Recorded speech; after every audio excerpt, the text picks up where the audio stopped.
morning, kids. What time is it?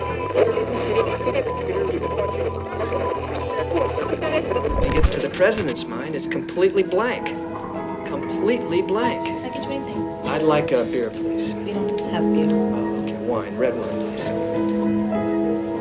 Of course, if someone gets killed at the end, they always do in political thrillers. Hey everybody, Keith here from GeekTime TV, and something came across my Twitter or X or Twix or Twox or whatever it's called these days, and I found it pretty interesting. I went down the rabbit hole, and I want to share that with you right now. Let's take a look, shall we? This comes from John Nolte at Breitbart. 6 reasons Hollywood's in real trouble this time.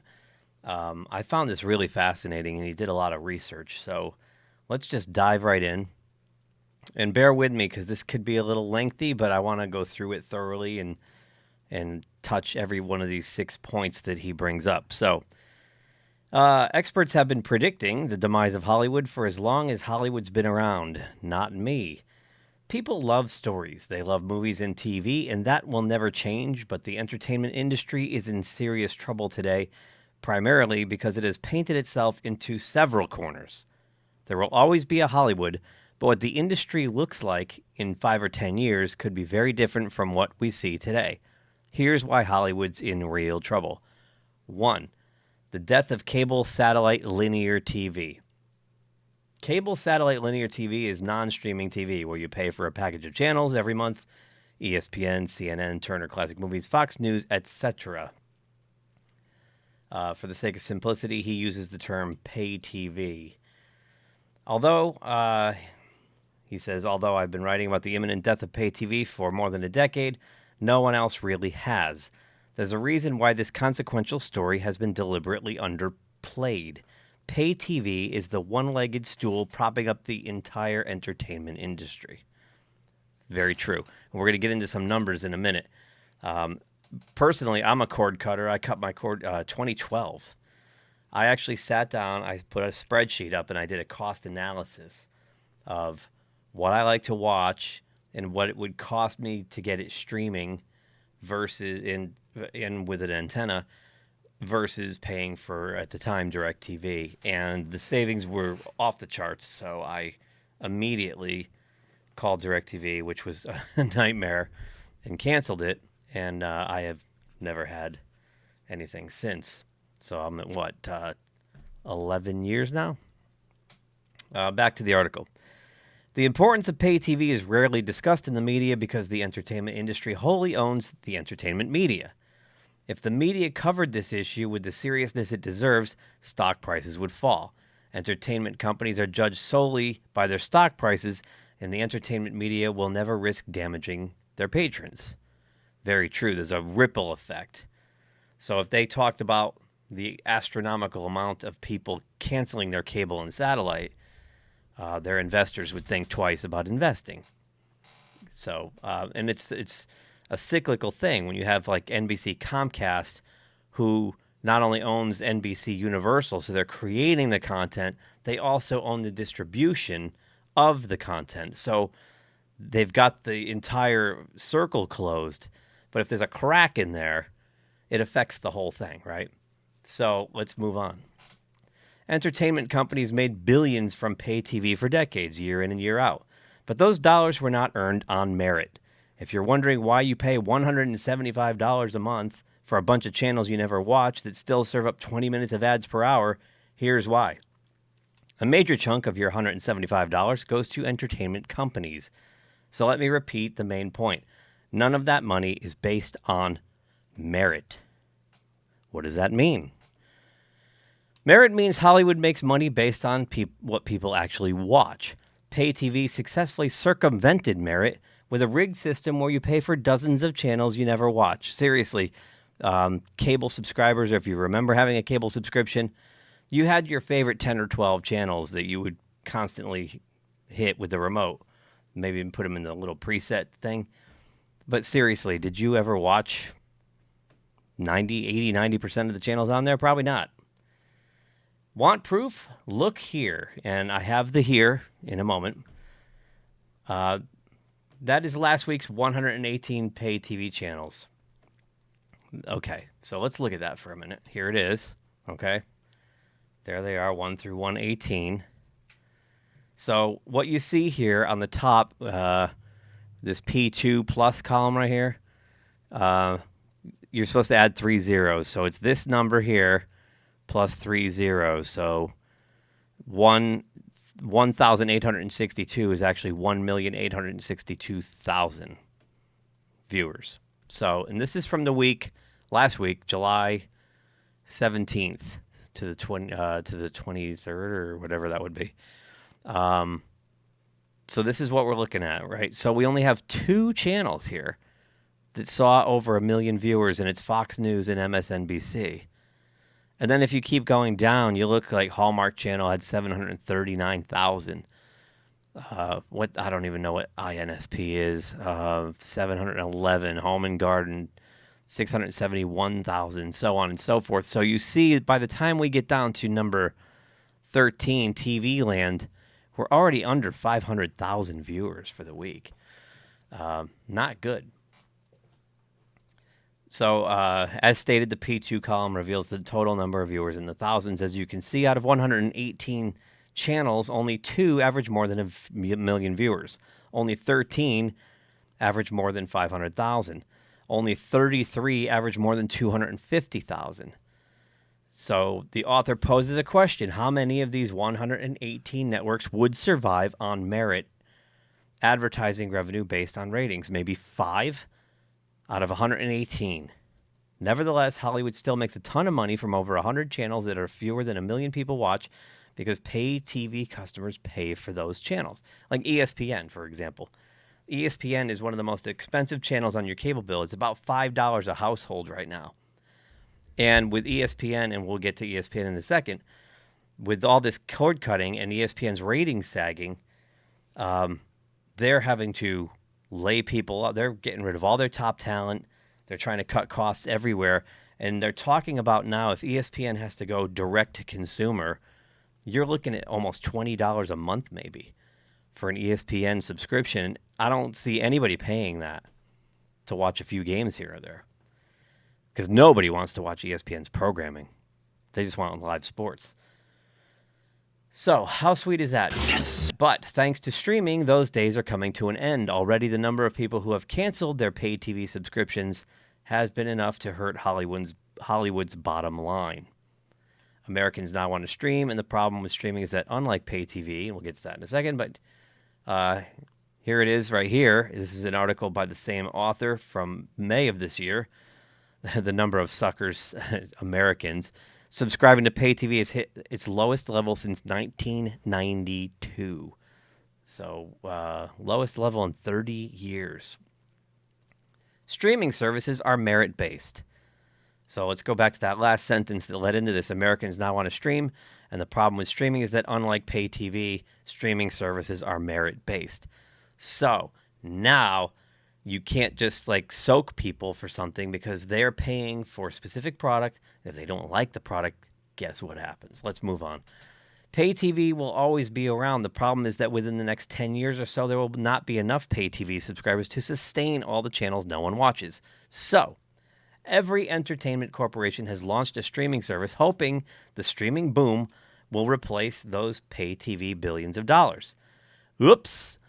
Because other than Netflix, those streaming services are losing billions. Disney alone has lost upwards of $10 billion on Disney Plus. And here we got a record decline. Why Disney Plus lost another 4 million subscribers just this last quarter. We look here, we have Peacock lost $651 million from April to June. And here's a report here about a lot of the streaming services from CNBC. It's not good, folks. It's not good. And here's ESPN. Loses 10% of subscribers, down 8 million since 2020. 8 million subscribers to ESPN, gone. This is not boding well. And you're thinking about the Writers Guild strike, and you're thinking about the Actors Guild strike right now. And one of their biggest complaints is they want streaming dollars. There are no streaming dollars. 2 years ago, Disney's stock price was at a buoyant $176 a share. On Friday, the stock closed at $87 a share. So basically, if you invested in Disney stock 2 years ago, you lost half your money. Over the same period, Sherry Redstone's Paramount Global has plummeted from $40 a share on July 21st, 2021 to $15.50. And shares in Jim Dolan's AMC networks have slid from $52 to $13. These are radical drops. This is not a small setback. This is disaster. Indeed, even factoring in the Netflix correction of last year, entertainment stocks are still down an additional 30 to 50%. Without the financial affirmative action that is pay TV, these companies must survive on merit, e.g., people pay directly for the product. And these companies cannot survive, at least not at the same level, on merit because bullet 3, pay TV made Hollywood lazy and mean. And this is one of the biggest things we've seen in the era of social media. The Hollywood elite telling you why you're a bad person and telling you how you should live your life. We're educated people.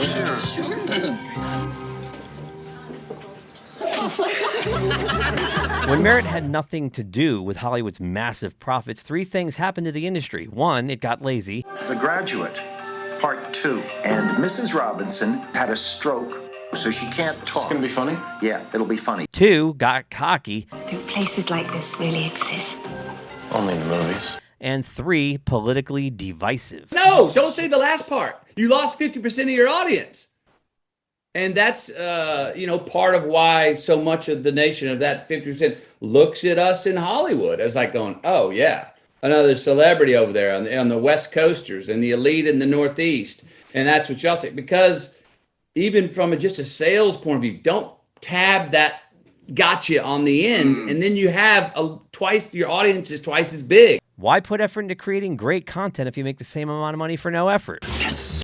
One of the primary reasons Hollywood content is so awful and repetitive, Fast and the Furious 10, Indiana Jones 5, all those Law and Order, CSI, and NCIS franchises that will never die, is because awful and repetitive is good enough when 120 million households pay for all that awful and repetitive content that they don't watch through their pay TV bill. Are you starting to see how this all was working before? It's not working like this anymore. There's no reason to offer anything new or good when 3 million viewers are enough to describe your TV show no one watches as a hit.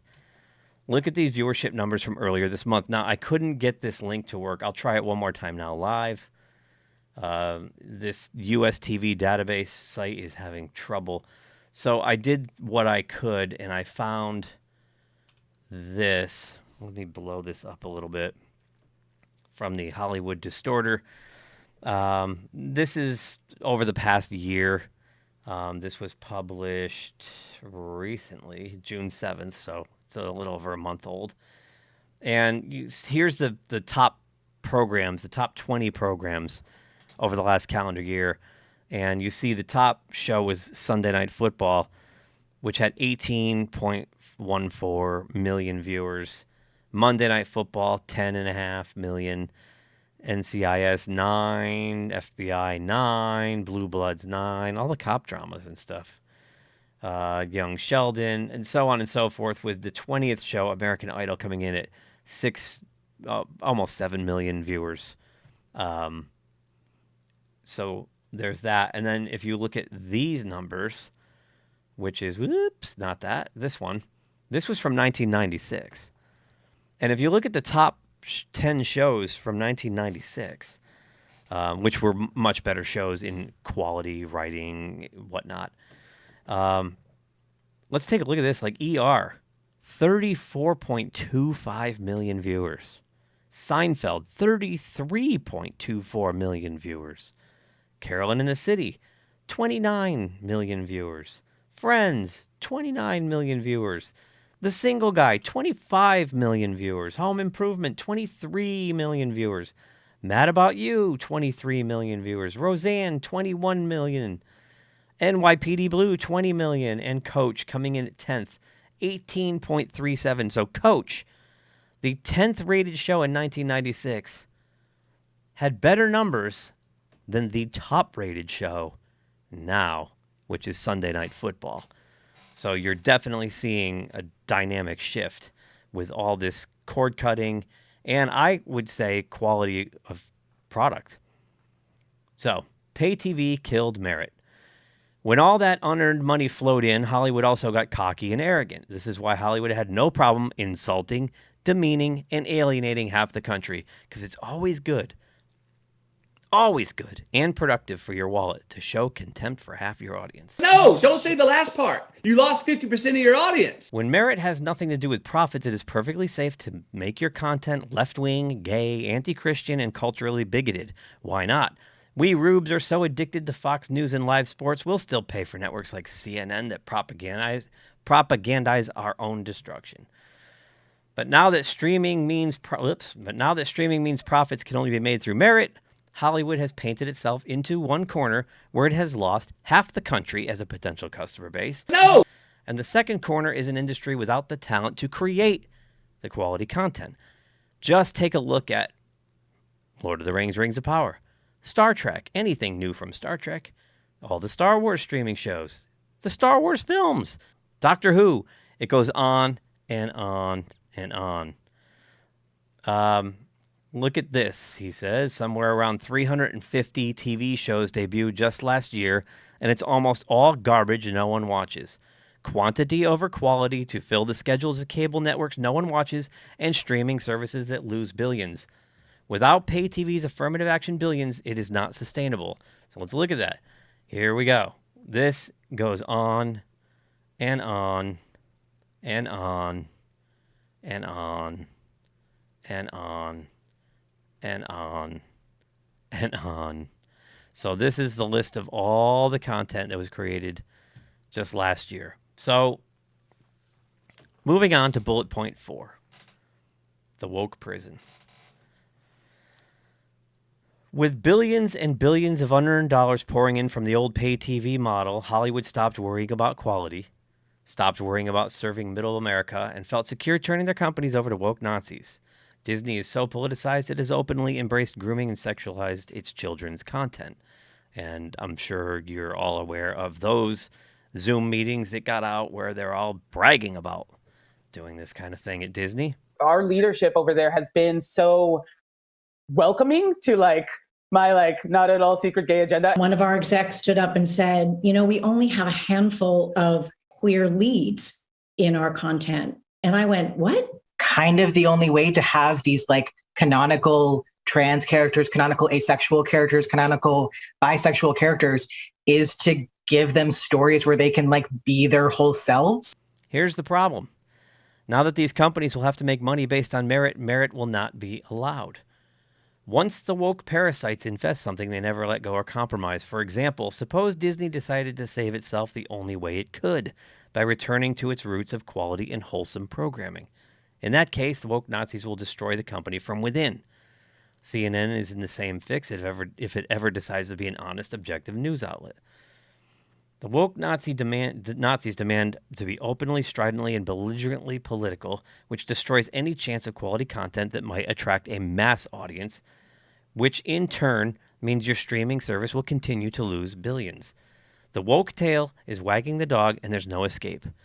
It's kind of like when you apologize to these people. It's never good enough. You can never satisfy. They'll always take more, and they take more, and they take more.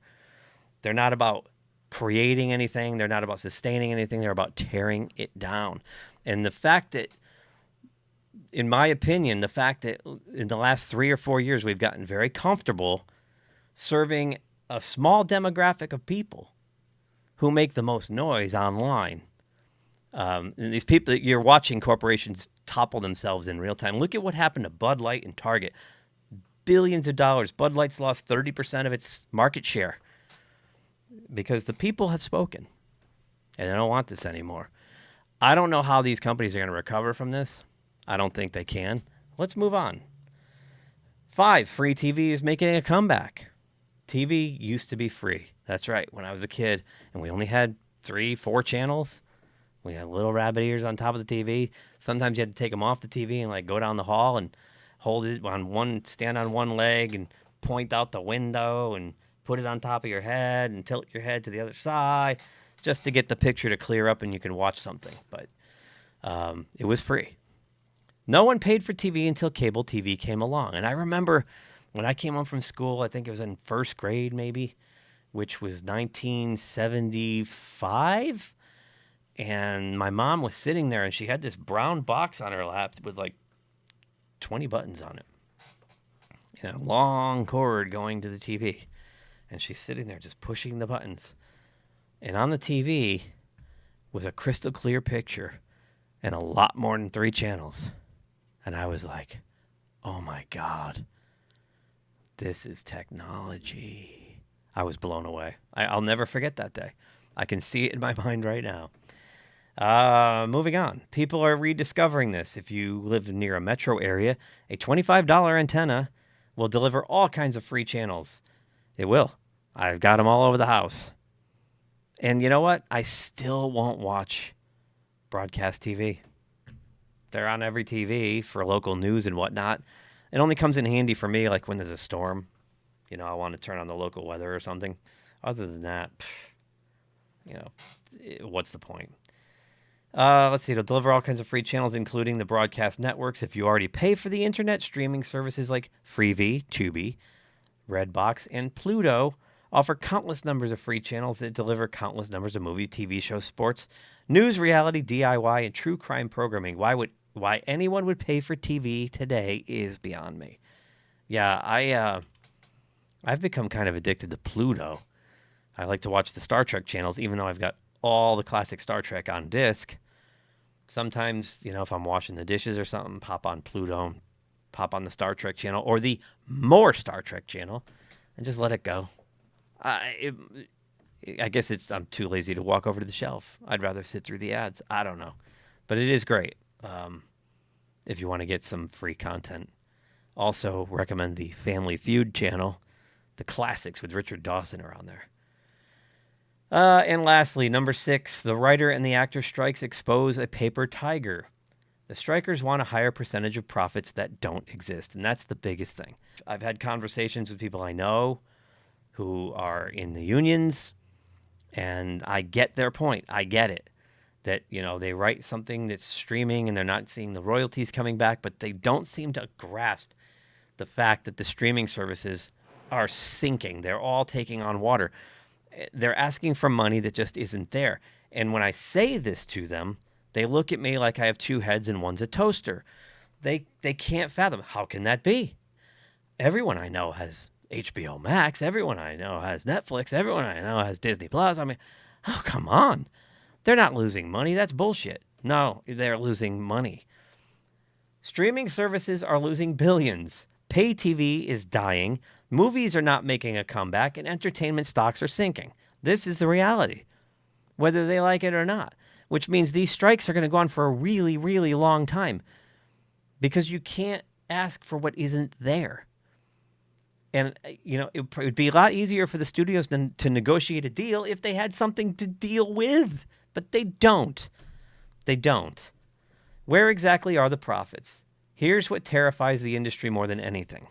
The strikers want residuals on streaming content. For that to happen, streaming services must release viewership data on streaming shows, something they have adamantly refused to do. Yeah. Exactly. So they're hiding the numbers. So I can't blame the writers and actors for being disillusioned because these numbers have never come out. Now, you know, it doesn't take a rocket scientist or a rocket surgery or brain scientist, whatever. It doesn't take one of these people to see that this has gone off the rails. It's pretty common sense if you just take the 100-foot view of it. You see, the streamers don't want Wall Street to see this data because once Wall Street discovers no one's watching 340 of the 350 shows, these here, the stock will take an even deeper dive. That's right. Investors will be like, wait a minute. You're putting out all this. It's a digital wasteland. It's content for content's sake. It's not quality, it's quantity. No one's watching it. These streaming services they're a horrible idea. I said it on a previous video that these studios, they caught they've jumped on the wave, the buzz.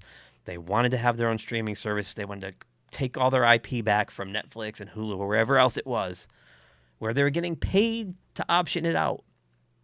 And now they got to build an infrastructure. They got to, put these massive server farms up. They got to pay an R&D staff to develop the apps and develop all the software and whatnot and maintain it. And they got all that overhead that they didn't have to invest in if they just continued to option it out to the services that were already in place. But no, because they're greedy and they're out of touch. And they're always they're keeping up with the Joneses. They're just chasing the buzz. What's the buzz? What's the buzz? And they're always way behind. Always way behind.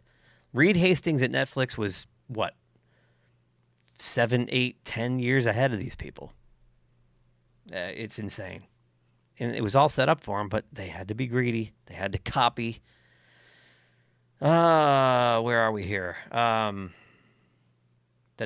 would summarize things this way. The death of pay TV and the loss of those unearned billions is crippling an out-of-touch industry that alienated half the country and no longer knows how to create quality content. Worse still, the takeover of these companies by rabid leftists ensures these companies will not even try to win back the masses. I don't know how this will shake out over the next decade or so, but we're only in the first act of this long overdue reckoning, and I'm sure enjoying the show so far.